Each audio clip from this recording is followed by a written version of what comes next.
Eu achava que nada doía mais do que ser ignorada pela própria família, até o dia em que fui humilhada na frente de 55 convidados no aniversário da minha irmã. Eu só tinha ido parabenizá-la, mas ela, segurando um microfone, decidiu me destruir publicamente. Naquele instante, eles esperavam que eu abaixasse a cabeça, pedisse desculpas e aceitasse meu papel de filha indesejada. Mas o que ninguém imaginava é que eu estava preparada para aquele momento, e que eu carregava um segredo capaz de acabar com a reputação da minha família inteira. Quando eu sorri depois da humilhação, eles acharam que eu tinha enlouquecido. Mas eu só estava prestes a revelar tudo o que descobri, e nada seria como antes. Olá, seja bem-vindo ao canal Histórias Surpreendentes, curta e se inscreva nesse canal, aproveite e ative as notificações. Comente aqui de qual cidade você está assistindo, vou adorar saber e deixar um coração no seu comentário. Eu sempre soube que na minha família havia lugares definidamente marcados, e o meu nunca foi o de filha amada. Cresci assistindo meus pais, Cláudia e Regina, exaltarem cada passo da minha irmã mais nova, Larissa, como se ela fosse a personificação da perfeição. Enquanto isso, eu, Isabela, era tratada como um estorvo, como alguém que deu errado. Quando eu me formei em administração com bolsa integral, ninguém apareceu na cerimônia. Quando Larissa ganhou uma simples medalha em um campeonato de dança da escola, houve festa, convidados, presentes caros e postagem nas redes sociais com hashtag sobre orgulho de pais. Ali eu entendi, não importava o que eu fizesse, eu nunca seria suficiente. Desde cedo aprendi a sobreviver na minha própria companhia. Trabalhei desde os 16 anos, juntei meu dinheiro, custeei meus estudos e aluguei meu apartamento pequeno, mas mesmo sabendo que minha presença nunca foi desejada, eu continuava tentando construir alguma ponte. Talvez por carência, talvez por esperança, talvez por burrice, até hoje não decidi. Só que naquele dia, quando Larissa completou 25 anos, o último traço de esperança em mim morreu. A festa foi realizada no salão de um condomínio de luxo em Campinas, decoração exagerada, DJ, buffet, fotógrafo profissional e mais de 55 convidados, todos amigos do meio social dos meus pais e da minha irmã. Eu não fui convidada diretamente. Recebi o endereço por mensagem seca da minha mãe: a festa é sábado. Traga um presente. Nenhum, por favor. Ainda assim, eu fui. Cheguei arrumada, com uma blusa que paguei em 8 parcelas, e um presente que não cabia no meu bolso, mas cabia no meu coração, um colar delicado, inspirado em um desenho de infância que Larissa fez e que eu havia guardado por décadas. Eu só queria mostrar que ainda tentava. Que ainda estava ali. Quando chegou o momento do parabéns, os flashes começaram, e todos se aproximaram para fotos. Eu esperei pacientemente que todos fossem até ela. Por último, caminhei até minha irmã, segurando o colar na mão. Parabéns, Larissa. Eu desejo que você seja muito feliz. Ela olhou para mim como se eu fosse um inseto rastejando no vestido dela. E antes que eu pudesse entregar o colar, ela disse, com o microfone na mão e a voz amplificada para todos ouvirem: você é insuportável. Nem sei o que faz aqui, sua pobre sonsa. A risada de alguns convidados ecoou como uma lâmina atravessando meu peito. Por alguns segundos, tudo ficou silencioso dentro da minha cabeça. Era sempre assim comigo, mas nunca em público. Nunca diante de dezenas de pessoas. Quando a humilhação pousou totalmente sobre mim, algo dentro de mim se quebrou para sempre. Sem tremer, sem chorar, sem hesitar, levantei a taça de espumante e arremessei o líquido na cara dela, borrando a maquiagem impecável de princesa que todos idolatravam. O salão congelou. Alguns convidados levaram a mão à boca. O DJ desligou o som. Foi como se o mundo inteiro prendesse a respiração. Meu pai veio para cima de mim feito um touro, o rosto vermelho. Peça desculpa agora para sua irmã ou saia daqui e não volte mais. Foi nesse instante que eu percebi, minha família nunca me deu nada, mas, sem querer, me deu a oportunidade perfeita. Eu respirei fundo. E sorri. Porque ninguém ali fazia ideia do tipo de verdade que eu estava prestes a revelar. Ninguém imaginava que eu havia passado os últimos meses descobrindo tudo, cada desvio, cada fraude, cada segredo sujo que meus pais esconderam por anos atrás da fachada de família perfeita. E, pior do que o dinheiro sujo, havia algo ainda mais explosivo, algo que envolvia Larissa, o namorado dela e a mãe do namorado.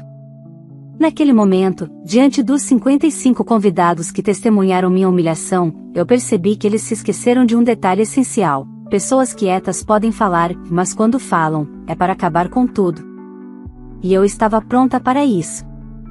Quando meu pai gritou que eu devia pedir desculpas ou ir embora para sempre, eu percebi que aquela frase não era uma ameaça. Era uma libertação. Eu respirei fundo, olhei para Larissa com o rosto ainda molhado de espumante e maquiagem borrada, e devolvi o microfone para mim com um simples gesto. O segurança do buffet hesitou, achando que eu ia começar uma briga, mas não era isso. O que iria acontecer ali seria muito mais silencioso, e muito mais letal. Você tem certeza de que quer que eu peça desculpas, pai? Perguntei em voz calma, tão calma que silenciou até os cochichos. Porque, se eu pedir, talvez eu tenha que contar o motivo real da minha irmã não querer que eu esteja aqui. Larissa arregalou os olhos de pânico. Foi a primeira vez, em toda a minha vida, que eu vi medo naquele rosto mimado. Isabela, chega. Minha mãe avançou, tentando tomar o microfone, mas eu dei 2 passos para trás. Você já fez escândalo o suficiente. Escândalo? Ri baixo. Regina, o escândalo ainda nem começou. Os convidados estavam hipnotizados. Alguns filmavam. Outros fingiam não, mas seguravam o celular apontado para mim. E eu deixei. Eu queria que tudo fosse registrado. Pai, você acha que me expulsar hoje resolve alguma coisa? Virei-me para ele. Resolve os depósitos suspeitos que você fez para contas em nome de laranjas? Resolve a auditoria que está prestes a estourar? Resolve a investigação sigilosa da Receita Federal? Meu pai ficou cinza.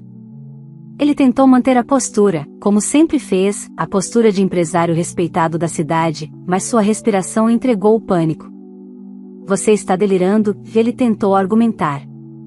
Estou?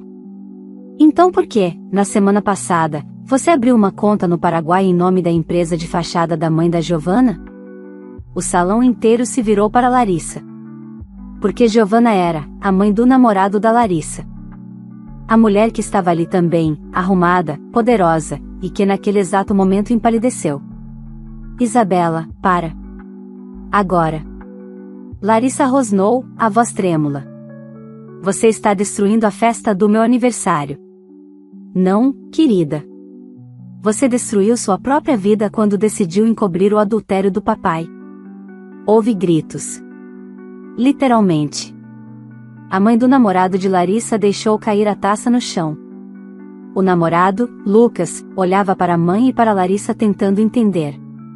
E então eu concluí, sim, Lucas. A sua mãe teve um caso com o meu pai. Depois olhei para Larissa. E ela sabia de tudo. Aliás, é por isso que ela ficou com você, não por amor, mas para abafar a história e manter o escândalo dentro da família. Foi como se alguém tivesse explodido uma bomba silenciosa no ambiente. Minha mãe avançou para me bater, mas o próprio namorado da Larissa assegurou que ele tremia. A mãe dele chorava, negando, mas a expressão de culpa falava mais que qualquer palavra. Não acabou, eu disse, olhando para meu pai.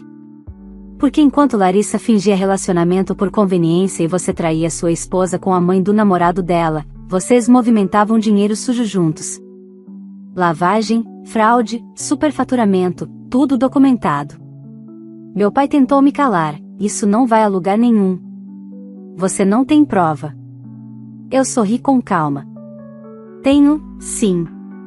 E hoje não foi coincidência eu ter vindo aqui, mesmo sabendo que vocês me odeiam. Em 30 minutos um dossiê completo será enviado para os órgãos competentes, para a imprensa e para todos os clientes das empresas da família.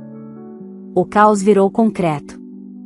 Meu pai agarrou meus braços, me sacudindo, mas os convidados gritaram, e alguns correram para separar. Larissa caiu de joelhos no chão, gritando que eu tinha arruinado tudo, como se eu fosse a criminosa da história. Minha mãe, em choque absoluto, repetia: isso não pode estar acontecendo, como se fosse uma oração inútil. Eu ajeitei o cabelo, peguei minha bolsa e o colar que nunca entreguei. Vocês sempre me trataram como ninguém. Hoje, finalmente, estou retribuindo. E antes de sair, deixei a última frase: não se preocupem em me expulsar. Quem vai expulsar vocês da própria vida agora é a verdade. Saí do salão com todos olhando. E enquanto eu caminhava até o estacionamento, ouvi os gritos, o choro, a confusão, o pedido desesperado do DJ para as pessoas pararem de filmar. Mas era tarde demais. A guerra tinha começado, e eu estava pronta para vencer. Naquela noite, quando deixei o salão, pensei que o caos ficaria para trás. Ledo engano. O caos, na verdade, me seguiu. Meu celular começou a vibrar ainda no estacionamento, ligações da minha mãe, do meu pai, de números desconhecidos. Eu desliguei. Eles nunca atenderam minhas necessidades emocionais, e agora queriam urgência porque a bomba estourou. Não. O sofrimento deles não era problema meu. Cheguei em casa por volta de meia-noite. Sentei no sofá, ainda com a roupa da festa, sem acender nenhuma luz. O silêncio era tão denso que parecia uma manta pesada sobre meus ombros. Pela primeira vez na vida, eu não era a filha rejeitada. Eu era a filha que tinha poder. Poder sobre a verdade. Poder sobre a minha história. E ninguém poderia arrancar isso de mim. Às 0h21, o temporizador automático programado por mim entrou em ação.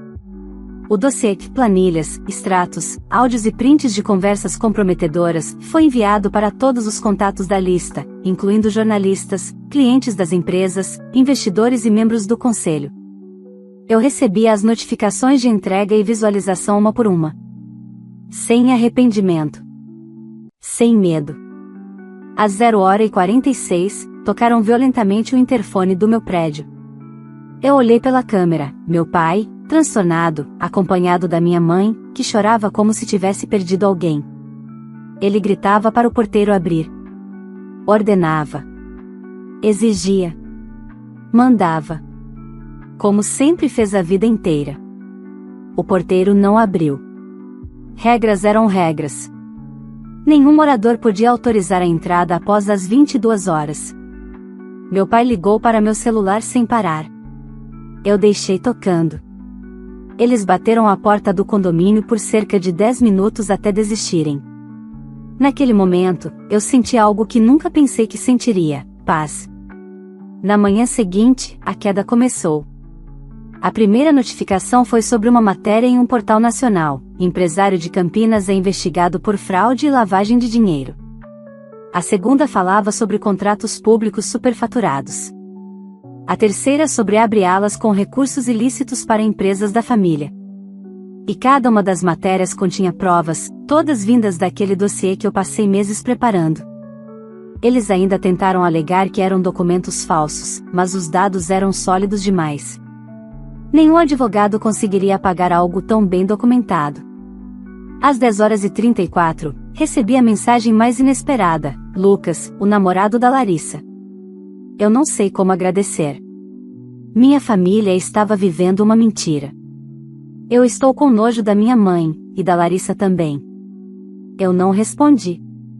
Não queria participar do luto moral deles. Não era meu papel ajudar ninguém a se recuperar de um veneno que eles próprios nutriram. Ao meio-dia, as empresas da família suspenderam todos os contratos. Às 15 horas, o Conselho Administrativo anunciou o afastamento provisório do meu pai enquanto as investigações continuavam. À noite, a Polícia Federal bateu na casa deles com mandado de busca e apreensão. Todos os vizinhos viram. Cada câmera registrou. Não havia mais festa, brilho ou glamour. A fachada estava desmoronando em tempo real. Mas o que me tirou o fôlego não foi isso. Foi o vídeo que viralizou. Algum convidado gravou o momento exato em que meu pai gritou para que eu pedisse desculpa e eu respondi com um sorriso que anunciava o fim da família perfeita. O vídeo alcançou milhões de visualizações em poucas horas.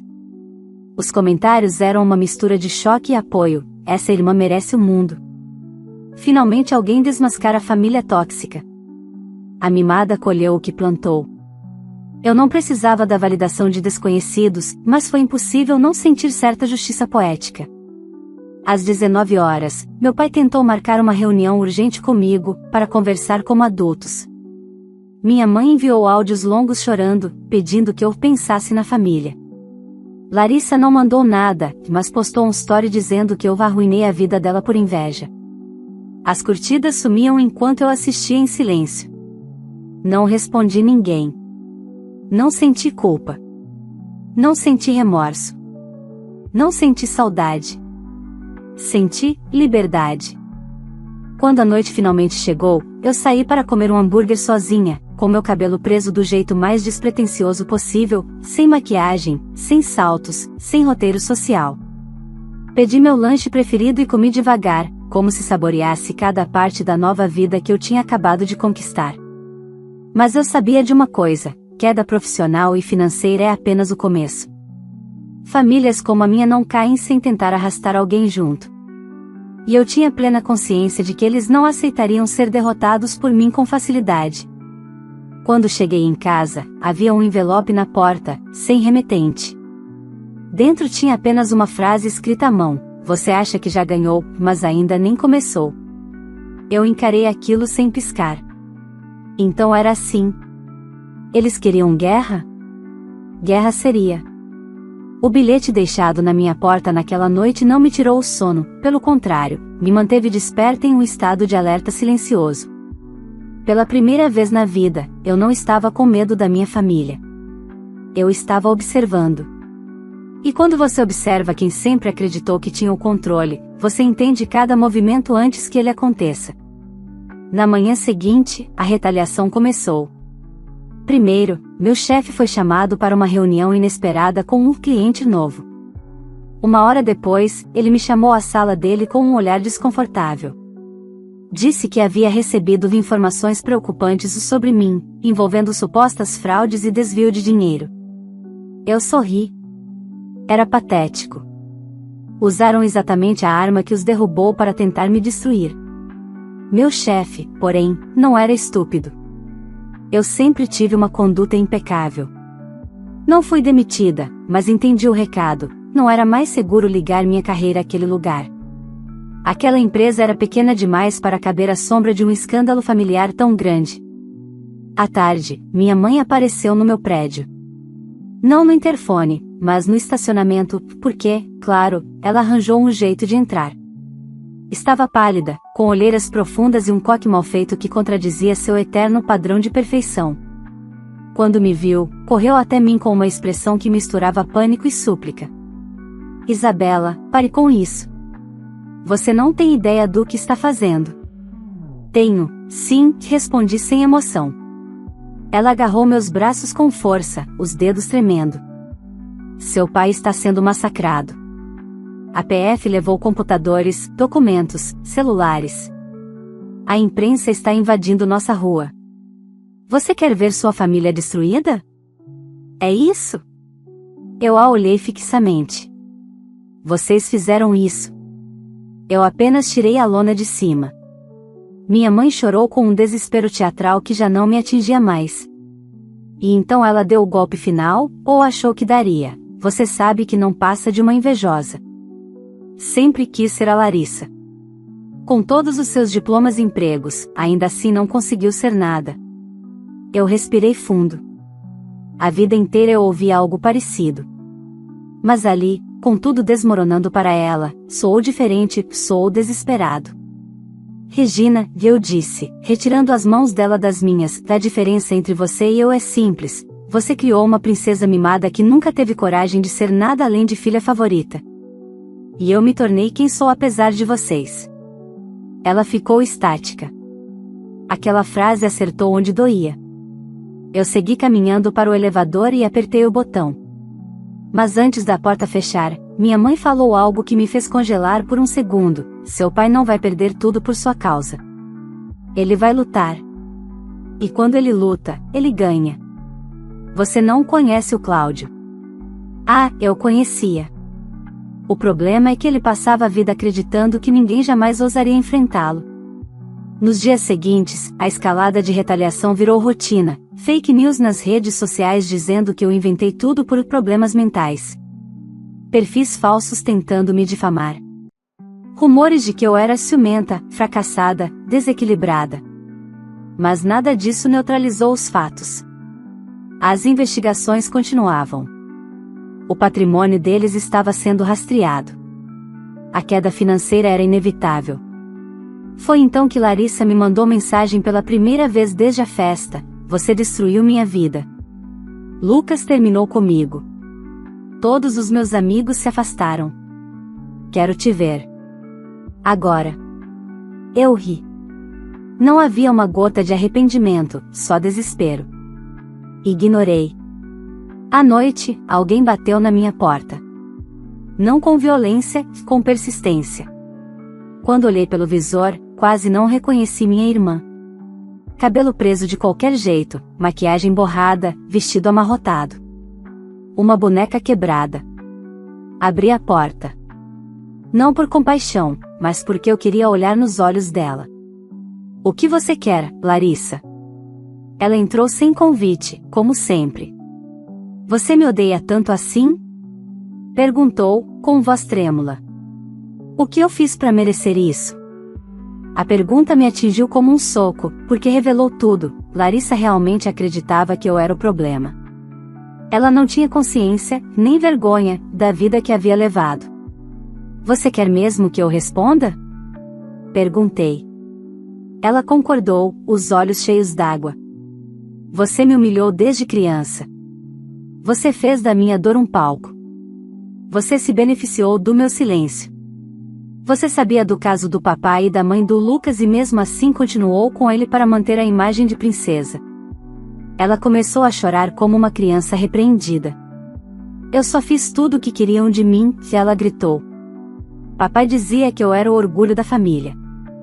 Que eu tinha que ser perfeita. Eu tive que proteger a imagem dele. Você não entende o peso disso."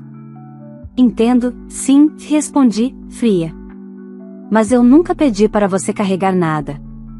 Você escolheu. Você quis." Ela me olhou como se esperasse redenção. Como se, em algum lugar, eu pudesse abraçar tudo e fingir que nada aconteceu. Mas essa página tinha sido arrancada da minha vida. "Larissa, eu não sou o abrigo de vocês. Não sou a rede de segurança. Não sou o curativo da família. Você me tratou como lixo a vida inteira porque era conveniente. Agora está pagando por isso." Ela caiu de joelhos, como no salão, implorando: "Então me ajuda. Só me diz o que fazer para voltar ao normal. Eu faço qualquer coisa." Eu me abaixei devagar até ficar na altura dela. "Não existe mais normal. E é por isso que você está com medo. Pela primeira vez, você vai ter que viver a própria vida, não a vida que papai te entregou de bandeja." Ela soluçou, completamente derrotada. "Você está feliz agora?" "Ainda não", respondi com honestidade. "Mas estou no caminho." Ela saiu do meu apartamento tropeçando em lágrimas. Eu sabia que aquela era a primeira rachadura profunda, mas estava longe de ser a última. O próximo movimento dele seria maior. Eu só não esperava que fosse envolver a polícia. Eu devia ter previsto que, quando a humilhação social e financeira deixasse de funcionar, eles buscariam a única arma que ainda acreditavam controlar: o sistema. 3 dias depois da visita desesperada da Larissa, a campainha tocou às 6 da manhã. Quando olhei pelo olho mágico, meu estômago revirou. 2 policiais do lado de fora do meu apartamento. "Bom dia. A senhora Isabela?" Perguntei ao abrir com cautela. "Sim. Estamos aqui para cumprir uma intimação. Há uma denúncia formal registrada contra você envolvendo extorsão, difamação, ameaça e tentativa de destruição de patrimônio familiar." Eles disseram aquilo como se estivessem lendo um script. E era exatamente isso, um script elaborado pelos meus pais. Eu tomei o documento das mãos deles e li. Não precisei chegar à segunda página para entender a estratégia: me pintar como uma filha desequilibrada, invejosa, criminosa, a responsável pela tragédia da família. Eles invertiam os papéis, os fraudadores viravam vítimas, eu virava agressora. Ah, era exatamente assim que eles operavam a vida inteira. Quando perdiam o controle, criavam uma versão conveniente da realidade. Senhora, você precisa comparecer à delegacia para prestar esclarecimentos, completou o policial com gentileza verdadeira, não hostilidade. Ele estava acostumado a ver histórias mal contadas. Claro, respondi, firme. Não tenho absolutamente nada a esconder. Passei a manhã respondendo perguntas. Embora a delegada fosse profissional ao extremo, percebi que ela não comprava totalmente a narrativa dos meus pais. Havia algo nos olhos dela que dizia, tem coisa errada aqui. Ainda assim, o registro estava feito e o processo seguiria. Quando voltei para casa, havia 6 mensagens de voz da minha mãe, praticamente berrando, você vai destruir a nossa família, Isabela. Você está doente. Vá se tratar. Ignorei. À noite, meu pai finalmente conseguiu fazer o que sempre fez durante a minha vida, usar sua influência para tentar ditar o rumo das coisas. Ele entrou com uma ação judicial pedindo medida protetiva contra mim, alegando que eu era uma ameaça, a filha perigosa, desequilibrada, invejosa, incapaz de aceitar a felicidade da irmã. O pior não era o absurdo em si, era o fato de que esse tipo de ataque costuma funcionar. Pessoas poderosas que constroem reputações falsas são especialistas em se passar por vítimas. Por um instante, apenas senti um nó no peito. Não de culpa. De saudade da imagem que eu, durante anos, quis acreditar que existia, a de família. Aquela família nunca existiu. Era só publicidade emocional. Eu respirei. Eu não estava mais sozinha, e eles não sabiam disso. Quando o ataque da medida protetiva chegou, eu acionei o advogado que havia me ajudado na preparação do dossiê criminal.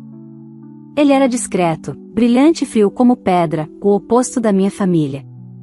Depois de ler os documentos, ele apenas disse, eles estão desesperados. Quando o inimigo faz barulho, é porque está sangrando.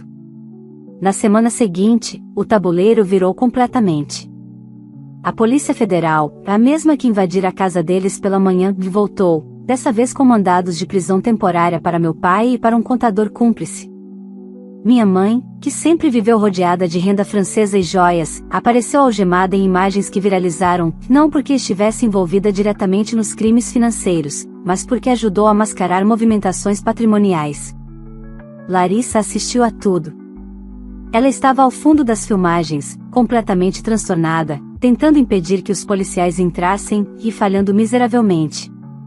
Aquilo não me deu prazer. Me deu clareza. O império tinha ruído. E agora que os holofotes deixavam de apontar para eles, o foco se voltaria, inevitavelmente, para mim. E eu tinha uma decisão a tomar: continuar revidando até reduzir cada um deles à ruína total, ou deixá-los cair sozinhos, assistindo de longe, sem tocar em mais nada. Eu passei os 2 dias seguintes refletindo sobre isso, em silêncio absoluto. Não chorei. Não comemorei. Eu só ouvi o som do meu próprio coração, e pela primeira vez, ele não tremia. Foi então que, numa madrugada silenciosa, uma pessoa tocou minha campainha. Não era minha mãe. Não era minha irmã. Não era meu pai com advogado. Quando olhei pelo visor, fiquei imóvel. Era o namorado da Larissa, Lucas. Ele segurava um envelope nas mãos. Isabela, por favor. Eu sei que está tarde, mas eu preciso falar com você. É importante. Eu hesitei antes de abrir, mas abri. Ele não entrou, permaneceu à porta, os olhos vermelhos de exaustão e mágoa. Eu encontrei isso na casa da minha mãe depois da prisão do seu pai. Está tudo aqui, mais do que você imagina. Documentos, planilhas, conversas, fotos, nomes de pessoas que ajudaram sua família. Ele engoliu seco. Acho que você precisa saber até onde isso vai. Aquele envelope tinha peso. Não de papel, de destino. Por que você está me dando isso? Perguntei. Porque você foi a única pessoa que teve coragem de levantar a máscara de todo mundo. E porque, ele respirou fundo, o que eu descobri sobre a minha mãe vai destruir a minha vida. Mas eu prefiro a verdade do que viver engolindo mentira. Ele colocou o envelope nas minhas mãos. E antes de ir embora, disse algo que ficou tatuado na minha mente: a justiça às vezes demora, mas quando chega, ela vem faminta. Quando fechei a porta, encostei as costas nela e permaneci ali, parada, olhando para o envelope. Eu sabia que ali dentro havia duas possibilidades: destruir de vez o resto da minha família ou deixá-los cair pelo próprio peso. Mas eu também já sabia qual escolha faria. Porque naquela altura eu já tinha aprendido uma verdade primordial: vingança e justiça nem sempre são a mesma coisa. Mas às vezes caminham lado a lado. E eu estava prestes a decidir exatamente como. Fiquei parada diante do envelope durante longos minutos. Não por dúvida, mas pela consciência do peso da escolha. Ali dentro havia munição para pulverizar o que restava da reputação e do poder dos meus pais e de Larissa. Se eu enviasse aquele material para as autoridades e para a imprensa, não haveria retorno. Seria o golpe final. O tipo de golpe que não deixa sobreviventes emocionais. Sentei no chão da sala, o envelope ainda fechado ao meu lado. Pela primeira vez em muito tempo, deixei o silêncio falar mais do que os meus pensamentos. Eu estava exausta. Não exausta da guerra, exausta do que ela me lembrava, que eu passei a vida inteira tentando ser vista, e quando finalmente fui, foi como ameaça. Quando abri o envelope, as provas eram tão extensas e profundas que eu precisei respirar 2 vezes para processar. Ali estavam registros de desvio de dinheiro de instituições de caridade, nomes de juízes e empresários envolvidos em propinas, documentos indicando que Larissa tinha conhecimento dessas operações e ajudava a lavá-las por meio de contratos de eventos e publicidade, conversas íntimas entre meu pai e a mãe do Lucas marcando encontros enquanto ambos ainda estavam casados. Minha família não era apenas moralmente podre. Era criminosamente organizada.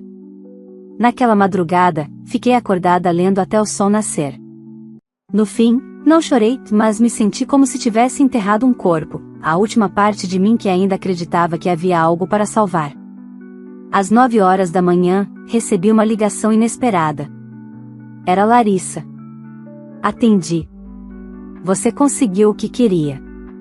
Mamãe está em depressão, papai pode ser preso, minha vida acabou. Feliz agora? Respirei. A voz dela não carregava arrependimento, só raiva por ter perdido privilégios. Larissa, você nunca teria empatia por mim. Mas talvez agora você aprenda a ter empatia por si mesma. Ela riu, com um riso de ódio. Você é doente. Você destruiu a família. Não, Larissa. Vocês destruíram a família. Eu só parei de varrer os cacos para baixo do tapete. Ela desligou-me xingando.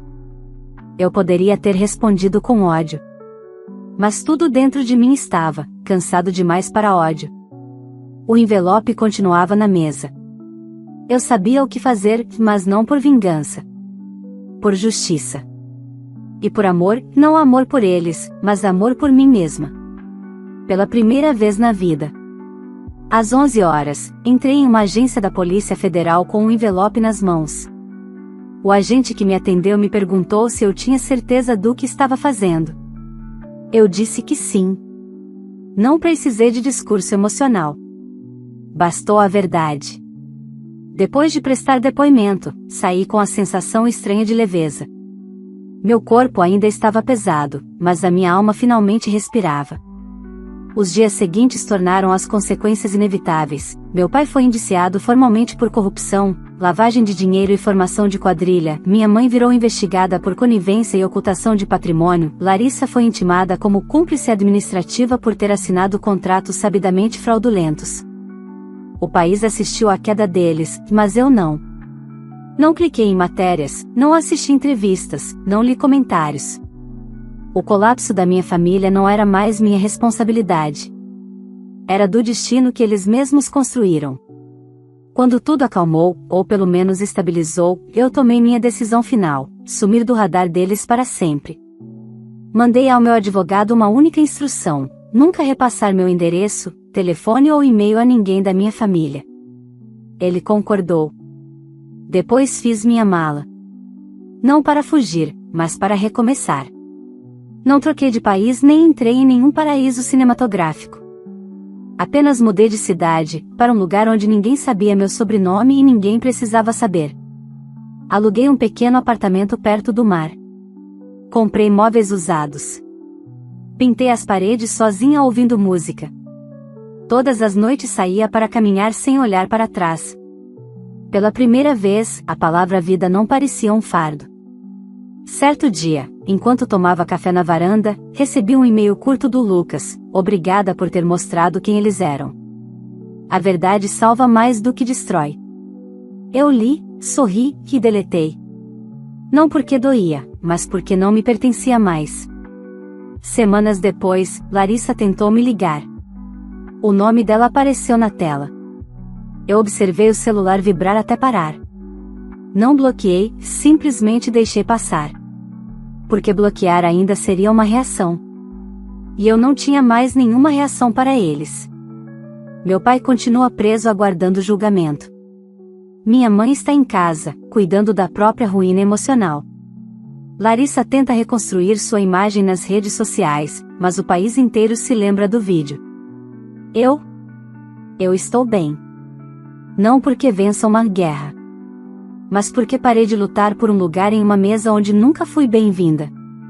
A última lembrança que guardo da minha família é a mesma do salão, quando todos olharam para mim esperando que eu pedisse desculpas. Hoje eu entendo por que sorri naquela hora. A menina rejeitada morreu naquele dia, e a mulher que nasceu no lugar nunca mais voltaria para aquela casa. Não houve reconciliação. Não houve perdão. Não houve retorno. E, pela primeira vez, isso não doeu. Se você ficou comigo até o final dessa história, eu quero saber a sua opinião sincera. Você teria feito o mesmo que essa filha fez? Teria coragem de enfrentar uma família que sempre te humilhou e expor toda a verdade na frente de todos? Ou teria permanecido em silêncio para evitar problemas? Me conta nos comentários, eu quero muito saber o que você faria no lugar dela. Aproveita também e comenta de qual cidade você está assistindo, porque eu sempre olho os comentários e deixo um coração em todos eles. Eu adoro saber até onde essas histórias chegam. E antes de sair do vídeo, não esquece de sentar o dedo no like, porque isso ajuda demais a plataforma a entregar esse conteúdo para mais pessoas. Se você gosta de histórias intensas, emocionantes e cheias de reviravoltas como essa, se inscreve no canal agora mesmo e ativa o sininho para não perder nenhum capítulo. Aqui todo dia tem história nova, e eu tenho certeza que você vai se envolver em cada uma delas. Então já deixa o like, se inscreve, compartilha esse vídeo com alguém que também vai mergulhar nessa história e corre lá para os comentários para conversar comigo. Estou te esperando.